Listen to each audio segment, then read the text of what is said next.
Well, the gentleman yield back. They do have a plan. Really? What is it? Yeah. Their plan is the taxpayers can pay for it. The taxpayers who they were so concerned about a moment ago, Right. they don't want BP to pay, they want The taxpayers can pay for it. the taxpayers who they were so concerned about a moment ago, Right. they don't want BP to pay, they want the American taxpayers to pay. Right. The GOP BP bailout is that the American taxpayer should pay for the expenses associated with BP's failure to observe its own regulations and the catastrophic consequences that it caused. So that their plan is the taxpayers can pay. Because heaven forbid we ask a privately held corporation to pay for its own damages. Is this the corporation called BP that had a $58 billion profit last year? If the gentleman yield, BP is well-heeled and doing fine based on the profits they have made. So I'd yield back. Quite possibly they're so well-heeled and have such big profits because they cut so many corners that resulted in the death of, I think, 13 people at their oil refinery in Texas and another 11 at their rig in the Gulf, the Deep Horizon situation, and who knows how many else around the world. This is the company with the worst safety record because they cut corners, gives them a fat profit. Well, the gentleman yield, now it's time for them to pay. If the gentleman yield, I mean, if you observe the safety rules and regulations that are designed to save lives and save our natural environment, it may take you a little more time, and it may cost you a little money. Maybe you won't have that enormous, exorbitant profit, but you'll make good money. And people will be alive so that they can go home at the end of the day, and that we will be able to have a Gulf of Mexico that bears some resemblance to the way the good Lord intended it to make. Right behind you is a graphic photographs. I mean, look at that bird right down there at the bottom corner. I yield back to the gentleman. Well, this mantra that started from the Republican Party, I think it was a vice presidential candidate, if I recall correctly, it was called Drill Baby Drill. What we found out that this really, drill baby drill, results in spills, baby spill. It's a terrible situation. It's not new, though, and it's not unusual.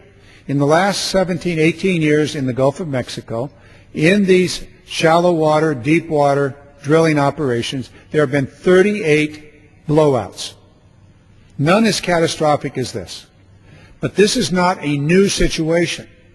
In the ocean, the Indian Ocean, west of Australia last year, there was a blowout of similar size by one of the international drilling oil companies, and it took them even longer, I think it was over 120 days, maybe even longer than that, to drill a relief well that finally stopped that blowout. There was another major blowout on the Mexican side of the Gulf of Mexico several years back. That resulted in a huge oil spill for a long time, and there was yet another off the coast of Brazil. This is not new, but what is new is the extraordinary damage that's taken place and the irresponsibility of BP in this particular case, where they cut corners, where they did the least that they thought they needed.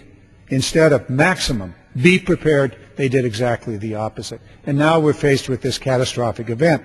Our colleagues across the aisle were talking about nothing happening. Well, in fact, numerous efforts have been made, unsuccessful to date.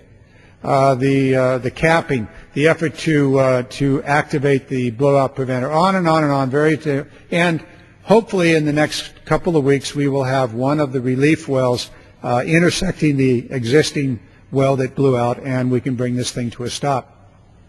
However, we need to recognize that as long as we drill, we will run the risks. And as we run those risks, we also commit even a greater problem for this planet. And that is, as long as we can drill, we will be dependent upon oil, whether it is domestically produced or foreign produced. This oil is not only contaminating the ocean and the beaches and the marshes, it's also contaminating our atmosphere. And that carbon doesn't disappear. And it also leads us to more dependence upon oil. It's time for us to break that addiction to oil. Yes, use this catastrophic event to call our attention, to focus our minds on what we must do to break America's addiction to oil. This is not a new effort. We have been at this since the 1970s with the first oil crisis. We've yet to break it. In fact, we've continued the addiction. We must move away from this, and our energy policy must move us in a different direction. Now, I know that you've spent a lot of time working on these issues, and let me just put up another one. As horrible